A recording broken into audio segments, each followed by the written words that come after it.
اللهم صل على محمد وآل محمد. يا علي أنت الولي. بسم الله الرحمن الرحيم. اللهم صل على محمد وآل محمد.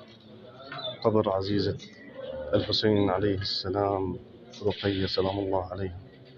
اللهم صل. العيال والأطفال. هذا موقف للعقيلة زينب عليها السلام. وموقف آخر عندما توجه سيد الشهداء إلى القتال وإذا بصوت من خلفه ينادي: أخي يا حسين هنيها. ما الخبر يا زينب؟ الحسين لا يرفض طلب لزينب. قالت له: أخي عد إلى الخيمة اكشف لي عن صدرك. كشف الحسين عن صدره، قبلته في نحره، شمته في صدره، التفتت إلى المدينة: أماه يا زهراء، هذه الوديعة قد استردت. ما الخبر يا زينب؟ قالت له: أخي أبا عبد الله، اعلم أنه لما دنت